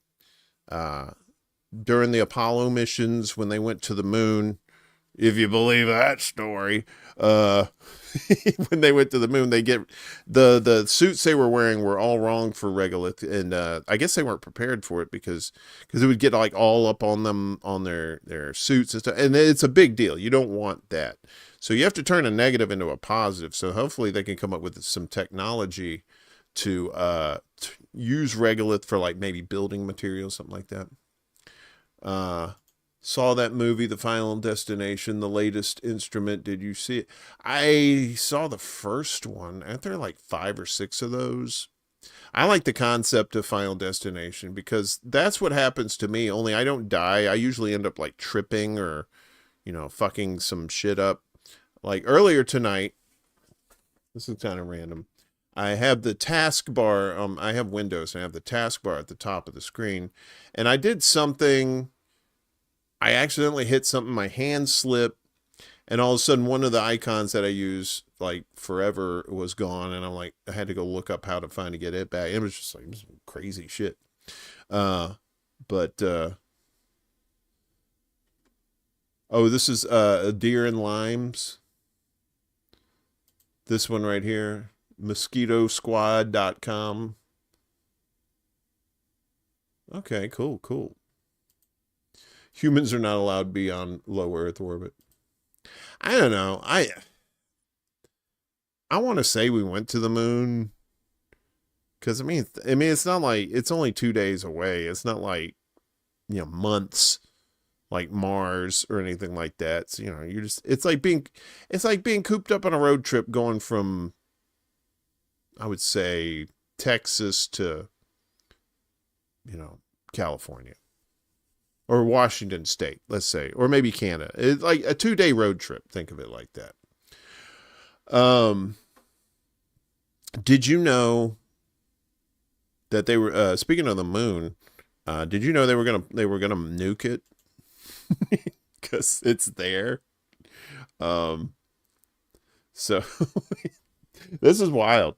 So this is from Void Muse, VOID space MUSE, talking about how the U.S. almost nuked the moon. Did you know the US once planned to nuke the moon? It was called Project A119, a top-secret Cold War idea. The goal wasn't science, it was to scare the Soviet Union. They wanted to detonate a nuke on the moon's surface, where the whole world could see it. Some thought it would prove America's power, others thought it could backfire, and even mess with the moon's orbit. In the end, they cancelled it. But the craziest part, Carl Sagan worked on it. Yeah, this actually happened. It's like the Moonanites from Aqua Teen Hunger Force. We're going to blow up the moon. Do pancakes taste nice on Mars? It's like going on a road trip through an operating nuclear reactor. Yeah, pretty much. Or going through, it's like a two-day trip through Texas in the summertime. That's basically a nuclear reactor. Oh yeah, Mr. Show, the blow up the moon. Yeah, I'm going to blow up the moon. What was it? It was the one where what was he? I think it was like the Dr. Evil guy, but he had he was having a telethon. Is it give me money and I won't blow up the moon or some shit? No, that was a different sketch. And then there was a little kid that went up to the evil mastermind and said, "Please don't kill me." Then he's like, "Oh." I'm telling you, if you like sketch comedy, I mean, this is old stuff. This is from like mid-90s, but Mr. Show with Bob and David, holy shit. So good. So good. Please, if you like comedy, it's good. A Mars bar on Mars is just called a bar. It's not, it's like Chinese food in China it's called food.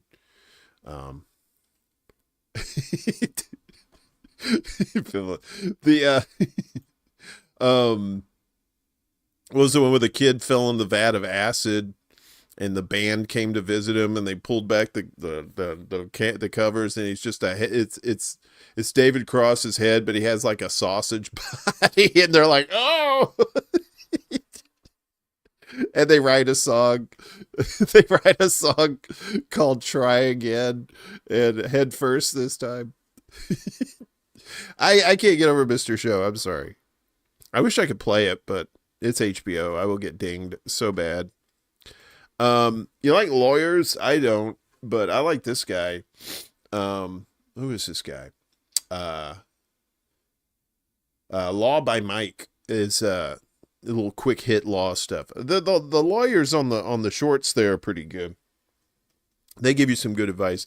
And this one, they're talking about call scammers. You ever get those calls telling you that this is the Social Security office and we've put a lien on you, or and you need to send us some money now, or we're sending the cops, that kind of thing?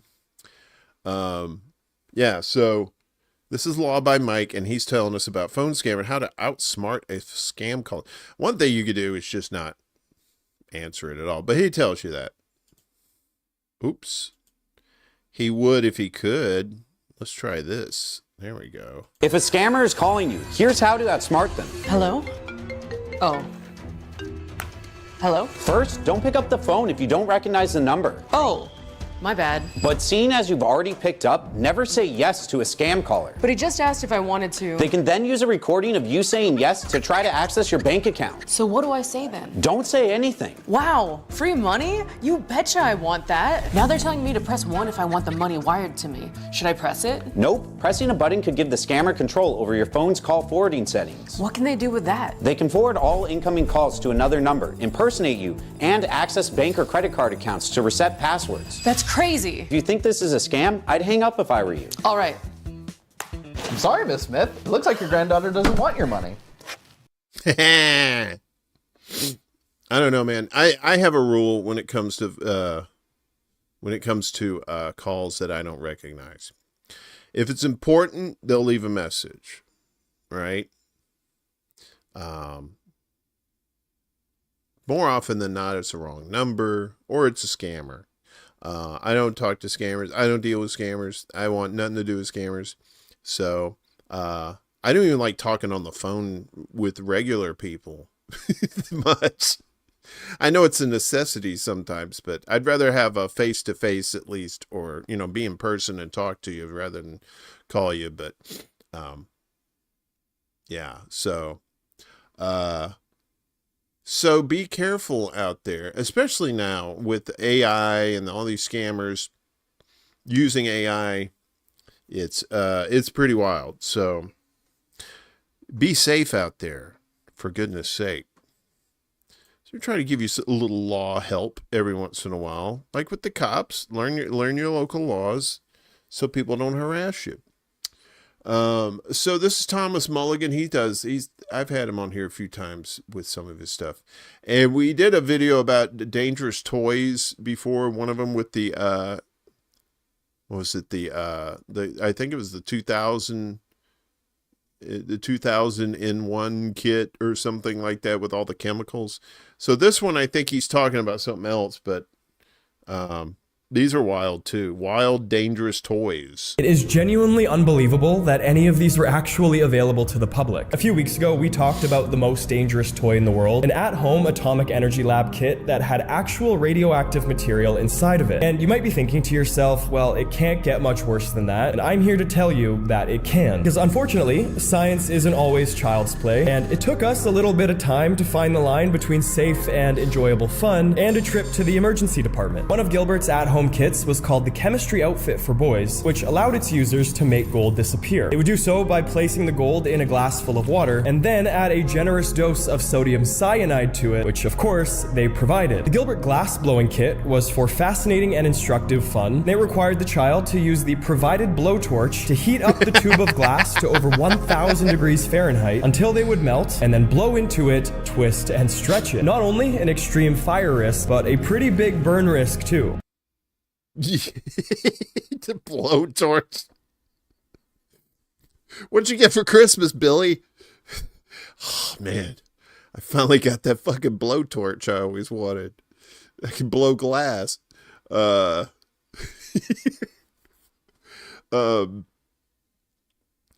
why, yeah, toys used to be dangerous, man. Lawn darts, I don't know, lawn darts are kind of benign, and they weren't sharp. They were pointy enough to where they would stick in the ground, right? But they weren't like, I mean, you'd have to really like, like, dash, to stab somebody with it.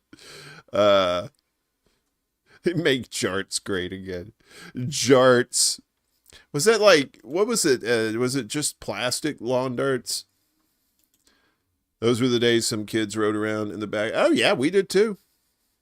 I remember we drove from South Mississippi all the way up to the Mississippi Delta when my sister was graduating college. And Dad had a camper shell on the truck. And there was no room in the cab. And they said, all right, well, you got to get in the back. So I rode in the back of the truck. Can't do that now. Unless you're trying to get out of the country. Oh, yeah, the plastic fins. Yeah, on the lawn darts.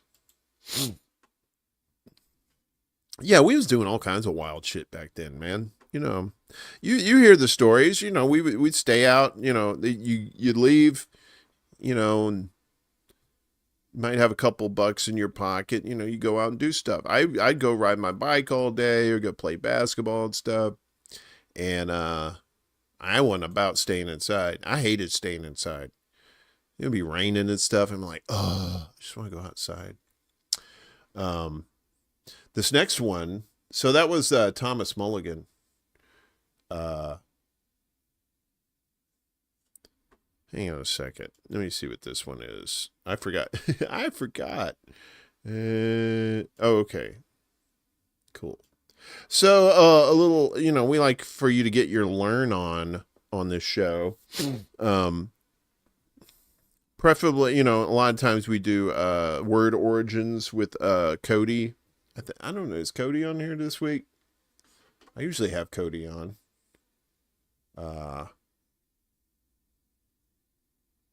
I guess not. Okay. All right. Well, so the word guest and the word ghost are kind of interchangeable back in the day, which is kind of wild. And we'll tell you why right now. Have you ever wondered where the word ghost comes from? It's related to the word guest, and both terms originate from the German word Geist. In ancient ceremonies such as Samhain, the festival that later evolved into Halloween, a Geist, or spirit of a deceased ancestor, was invited to the tribal feast. Many European cultures during this time preserved the skulls, or in some cases the entire heads of their deceased relatives. These remains were painted, decorated, and placed at the center of tribal gatherings as honored guests. This practice eventually declined. In later Christian times, the church forbade burial without the head in adherence to the doctrine of the resurrection of the flesh. Still, the idea of ghosts has lingered to this day, but the once welcomed ancestral spirit has gradually transformed into the specter that haunts its former dwelling. Like for more. Yeah, that smiley ghost. That's my favorite. Yeah, so Geist, ghost, guest, all come from the same. It's nice to know where, it's nice to know that, where words come from. Yeah. I had the butterfly knife, you know, the little, buddy, we had nunchucks, you know, we have some dangerous ass people back then, but you know, now everybody's just being it's too safe. It's too safe. So the guest ghost there was Solace in Sun 3325 on the YouTube, sir. The ghost of Nay's nipples. Nay's nipples. Where is it? You do it because you've got a nipple fetish, motherfucker. I do have a nipple fetish. What's going on, ghost? Good to see you. So the next one, speaking of ghosts, the ghost of Nay's nipples. So the next one we have up here. What is this one? These are, who's this guy? Who the fuck are you? What the shit? Who the fuck said that? Yeah. So who is this guy? Dorian Beck, I think is this guy's name. And these are accidents that changed the world. Huh? Wait a minute. You probably want to hear it. Here are some accidents that changed the world forever. A hotel chef accidentally poured too much sugar into a caramel batch, leading to the accidental creation of toffee. A scientist trying to create a material to replace wood ended up with a strange new fiber. Years later, that mistake became Kevlar, the material that's in bulletproof vests. I am not wearing one right now, just imagination. A musician dropped a heavy object on piano strings, realized the distorted sound was unique, and unknowingly invented the idea of power chords, which of course led to what rock music became. A scientist trying to create a new type of glue accidentally made a sticky, bouncy material. Years later, that mistake became the world's first bouncy ball. A medieval glassmaker accidentally overheated sand and created a strange, clear substance. This mistake led to the first optical glass and later modern eyeglasses. That's pretty cool. Happy accidents, as they call it, as Bob Ross would call it. Oh, had a little happy accident there. We're going to turn that into a tree. Fucking up is the best way to learn. What's up, Cooper? How you doing? Yeah. Well, practice makes perfect. And yeah, you learn, if you learn from your mistakes, which not a lot of people do these days, but if you learn from your mistakes, then you can probably make something even better. Yeah. So, make experimenting with dangerous chemicals great again. It was great. I missed it. I wish we had more chemicals to play with, but we don't. So that was a Dorian Deck. I like these. I like looking at these videos. It's very popcorn, like very addictive kind of videos to watch these shorts where they talk about the movies and like did you know kind of stuff for the movies. So this one's talking about Kill Bill Volume 1, cinema shorts and some facts about Kill Bill Volume 1. Let's watch. Did you know for Kill Bill Volume 1, the bride's yellow outfit was inspired by the outfit worn by Bruce Lee in his final film, Game of Death? 2. Approximately $60,000 of the movie's budget was used on swords and sword accessories. Hell yeah. 3. Jack Nicholson, Kurt Russell, Mickey Rourke, and Burt Reynolds passed on playing Bill. 4. As Quentin Tarantino was leaving Japan after initial location scouting and securing the studios, he heard the all-girl band, the 5, 6, 7, 8s playing over the store's speakers. He was so intrigued by the music that he asked a clerk who the band was. When he was told, Tarantino, who didn't have enough time to go to a music shop to get their CD, begged the clerk to sell him their copy. Quentin took the disc home, listened to it, and immediately signed the band to play during the showdown at the House of Blue Leaves segment. All of the band's songs, including the standout Woohoo, are covers of early 60s surfer songs. Yeah. Who's it? I can't believe that all those people turned down being Bill. It's a Tarantino movie. I guess maybe if you do, I think they all did a Tarantino movie before and was probably like, nope, I'm good. One and done. You know what I'm saying? That's why you're the best. A lot of mistakes. Yeah, that's true. Teflon probably wasn't. It seemed like a good idea at the time, Wes, but yeah, turns out not so much. You're a DVD with commentary consumer. Woohoo! Was that the one that woohoo? Woohoo! I think that was it. I like the was it the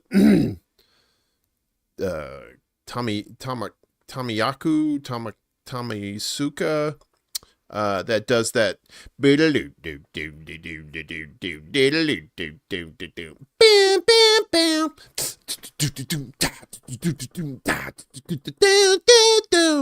That's a badass song, which actually you can mash that up with Kid Rock's Ball with the Ball, which I've done, and it's tasty. But I got dinged on it for copyright. And I said, well, for what? Is it Kid Rock or is it Kill Bill? Come on, algorithm. Play with my mind. The ghost of Henry Kissinger. We got like ghosts haunting this show tonight. Last week it was the apocalypse. This week it's haunted. It's haunted shows. We're going a little longer than usual tonight because I feel like I gypped you last week. Well, Mother Nature gypped all of us, and you know, she's not a cool chick sometimes. Sometimes she is, but sometimes she's a bit of a C word, if you know what I'm saying. So apparently there was this app called Omegle, Omegle, and it was one of these things where you got on and then you talked to some random person face to face on here, right? I guess this was before like StreamYard or something like that. I don't know. This is so who is this? This is the What the F show. What the F show on YouTube, and this is called you just got to see it. So like I said, these are random people, right? So I don't know who connected with who, but these people do not know each other, right? It's totally random. So keep that in mind, okay? Katie. Bro, I'm not Katie. Stop saying Katie. What are you talking about? You talking to her? Hey, what are you doing? I'm not Katie. That's my girlfriend, Hannah, bro. I'm skipping you. You're getting bro, what are you talking about, bro? That's literally my girlfriend. You know this guy? I don't know him. What do you do with this guy? I don't know him. You do know him. You don't know me. What does that even mean? You're saying that that's not you? That's not me. That's literally you, right? Oh my gosh. I've never seen this guy. You were literally just at my apartment an hour ago. You said you went to go get your nails done an hour ago. I did get my nails done. They're done. Wait. She couldn't have been at your apartment an hour ago. You said you're in Texas. I'm in Tennessee. Do you not see that this is the same person in the picture? No, I see that, but that's also impossible if she was there an hour ago. Where is your girlfriend from? My girlfriend's from California. You're from California? I'm from California. Did you ever get those papers back from the adoption place? You were adopted? Yeah. If it's not my girlfriend, bro, then I'm going to call her phone right now. Yeah, I'll hear it, yeah. What the fuck? Babe. What? Do you have a twin? No. What's your name? I'm Katie. Were you adopted in San Bernardino, California? Yeah. Babe, I literally think that you guys are twins. We could be. You guys are literally spitting image. We should do a trip. We're going. I booked the flight. They're ready. The flight? Does she like wear SPF 3000? Does she hate flowers? Yep. Does your girlfriend know how to drive? We were twins. That's wild. All right. So remember, they totally met randomly on this Omegle. I don't know how you say it. Omegle. And turns out that this chick found out that she had a twin sister. Wow. I know. That's the face. That's the face, Miguel. I love shit like that. You know, you hear these stories about like they'll say, what was it? There was a one, I don't know if she was in Canada or where she was. So anyway, this little girl sends off this balloon with a message on there, and it's like her name and address. This was like before the internet, before people were doxing and shit like that. So people, you know, you'd send up messages and balloons and shit. And apparently this thing went all the way to like England, landed in the yard of this girl's place. The girl had the same exact name as the girl who sent the balloon. It was all kinds of just similarities between the two. It's just, that's what makes, you know, when you think the world is fucked up, which it is, it's not the world's fault. It's the people living on it that's fucking shit up, right? But the world, we don't know everything about this planet and the weird, crazy shit that happens on, like the thing with the twins there, you know, it's just, that's like a 1 in a trillion shot, you know, cause it's random. It's not like they go looking for these people. It's pretty cool. Go Start. What's up, buddy? Go Start. Go Start. You're going and you're starting to go. I probably shouldn't have sang that. I'm sorry. So we got more. If you're not sleepy, still got 27 people on YouTube. That's nice. I don't know if you guys ever use Facebook Marketplace. Apparently you can get some really good deals there, but you can also get some really fucked up shit there. So our friend, our large-breasted friend, the fashionable hippie, is back. She always has some fun little videos. So this is fucked up Facebook Marketplace. Let's see what she's got. Hello, and welcome to another episode of Effed Up Facebook Marketplace. Let's kick off with this vintage creepy banana dog toy at $2. It's very reasonable, though I wouldn't have it in my home. Let's kick it up a notch with this 3D printed Pokemon figurine for $20. And if you're thinking the same thing I am, you need Jesus. And hello, friend. Then, I like when even the seller isn't sure what to call something so interesting and unique. Ceramic baby faces and bottoms. What in the Ann Getty nightmare is happening? And then finally for today, someone is selling a Walmart plastic bag in Canada for 1,500 Canadian dollars. It's got quite a story behind it, but apparently plastic bags and straws are banned in Canada, so this one harkens back to an earlier age. Good luck, buddy. Wait a minute. So brand new. This came to me in a dream upon opening my side door. This oddity, which was carried by the wind, bestowed upon my feet. So he's talking about the plastic bag. It has a natural wrinkle from the travel, but still is extremely sturdy. There are no tears or rips. If you open the inside, you can see the history, the past, which has been ripped away by the need for fabric and bureaucracy. A nation so green, we replace the plastic straws to instead shove paper, soggy straws in our plastic drink cups. If you open this bag, you'll smell the past. When bread was $1, milk maybe $2. This bag will give you hope. This bag will give you a reason to wake up every day in such a woke world. This bag is calling your name just like it called mine. And then it says something else, and I don't really care. So, yeah, she's fun. Fashionable hippie. She's always pointing out shit like that. Y'all need to lay off Noli D and her titties, all right, Ghost? All right, she knows she has big titties.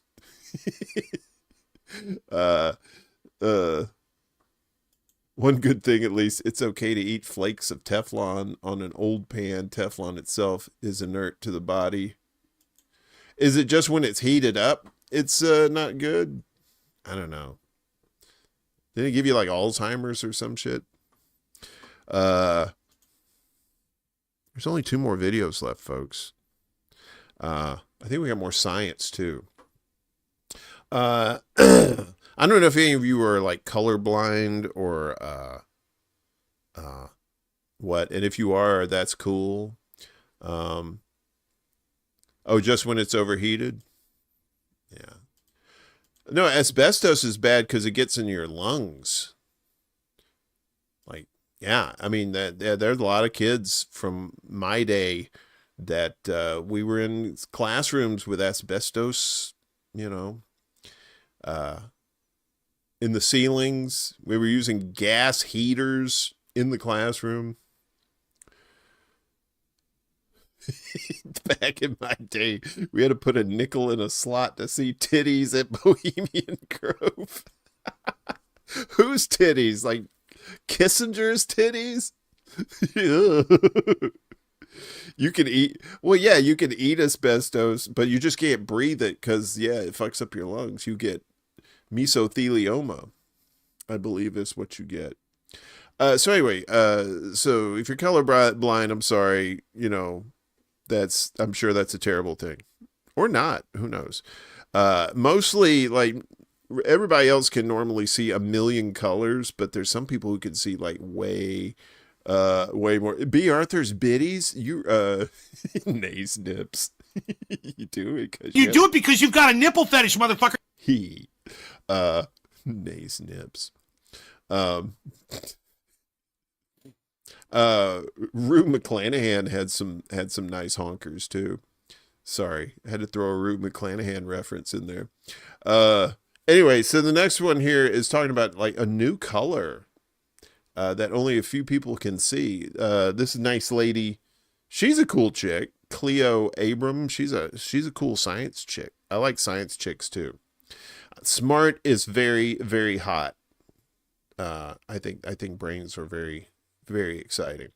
So she's talking about new colors. Let's listen. 5 people just saw a color no one had ever seen before. Here's how. So in the back of your eye, there are special cells that let us see color. There are 3 different kinds of these cones, each sensitive to different wavelengths of light. So if you make a map of relative activity of each of these cone types, this is the natural range of colors that our eyes see. Weirdly, there's no natural color that stimulates only this type of cones, because its sensitivity overlaps completely with the other cone types, so another cone is always also activated. But scientists just created a device that images where the cone cells are in a person's retina, and then stimulates individual ones using tiny amounts of laser light while compensating for any motion, which is cool because they were able to stimulate just these M cone cells and create a brand new color that appears blue-green but is way more saturated than you could see naturally. The goal is to learn more about how we see color, maybe one day correct color blindness or see more colors. If you need more optimistic science and tech stories, subscribe.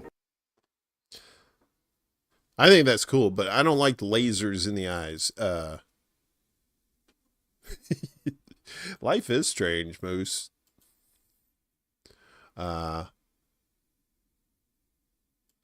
Looks to me like something funny is going on around here.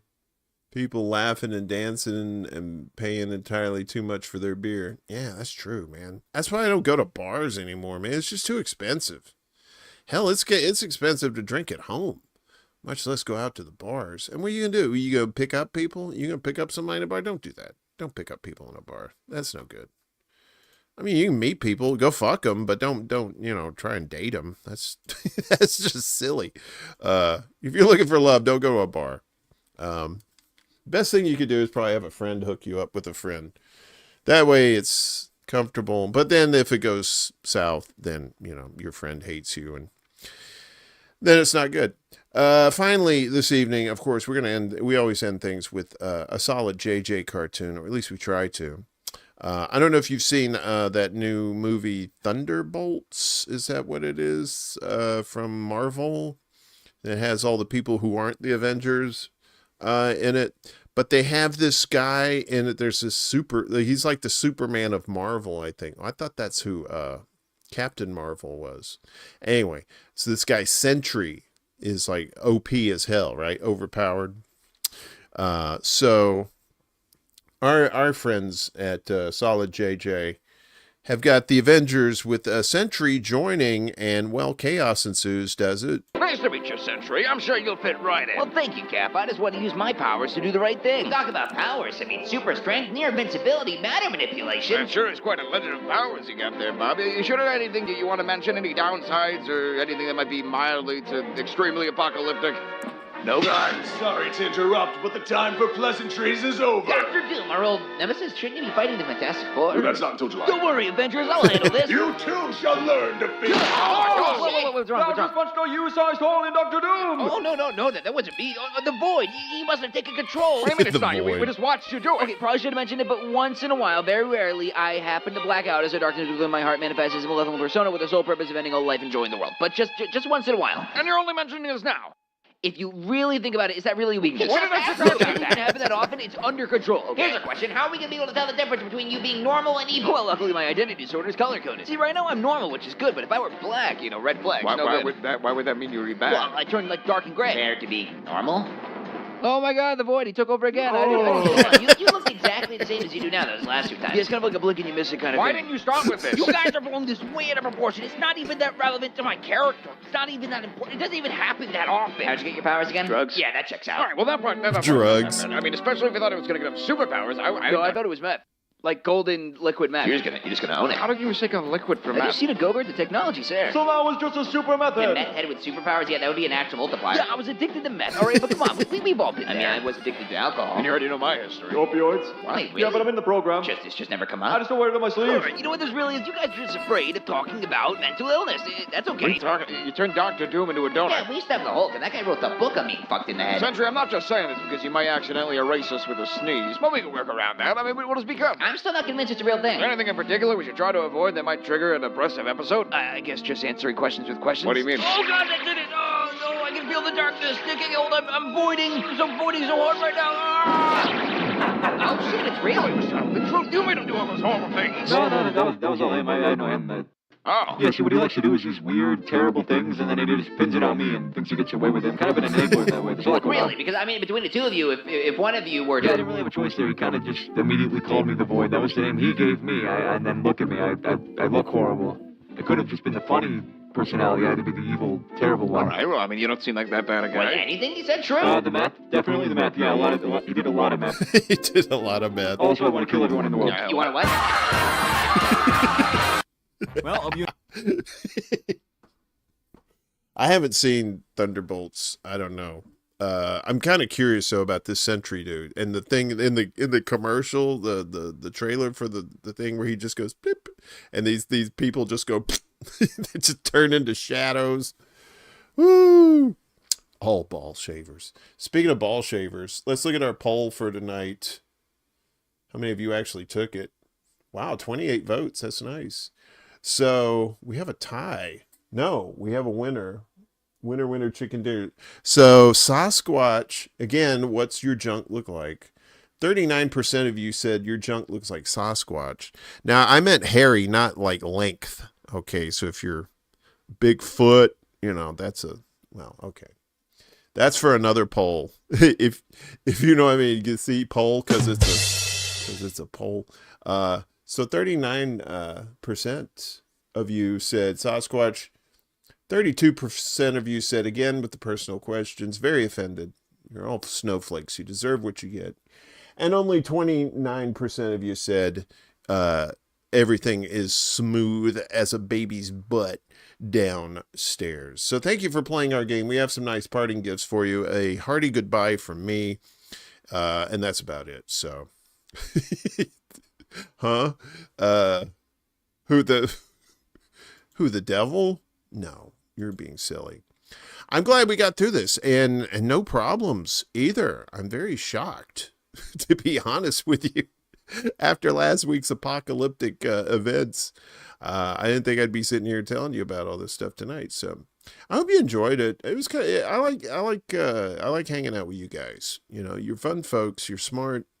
And you're good people too. At least I hope so. I'm gonna assume you are. If you're a bad person, I don't want to know. Don't harsh my buzz, as the kids used to say. So yeah, that's the end of the old show for you this week. What's going on? I think we got Political Matrix coming on tomorrow evening with our buddy Marcus and what's her name? I always forget her name. It's like a color or something like that. Damn, I'm so disrespectful. Anyway, Marcus and the gang tomorrow for Political Matrix. Willie, I don't know if you're still listening. Teal, thank you, Wesley. I see. I told you it was a color. Her name is a color.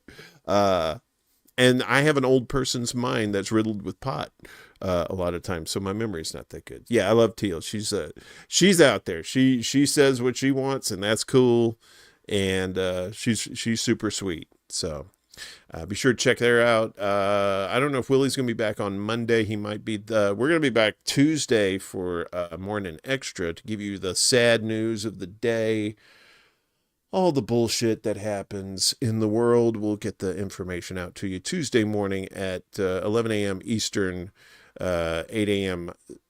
Pacific time. This show that you're watching right now will be back next week. Same bat time, same bat channel, midnight Eastern, 11 o'clock Central, 10 o'clock Mountain, and 9 o'clock Eastern time, Western time, Pacific time, specific time. I can't talk. I'm about to fall asleep, I think. I love each and every one of you. I thank you for hanging out and supporting the show. If you want to support the show, like I said, the chicken did it earlier, but we'll do it again because I like the chicken. Just make sure you obey the chicken. Or that chicken will come to your house and make put you in a bucket. I don't know what that means. Good night, everybody. Be good. I love you. Stay safe. Don't let the bastards drive you down. And don't sweat the petty stuff. Don't pet the sweaty stuff. Or do pet the sweaty stuff. I'm not going to kink shame. Good night, everybody. Peace out. There can be only one. Yeah!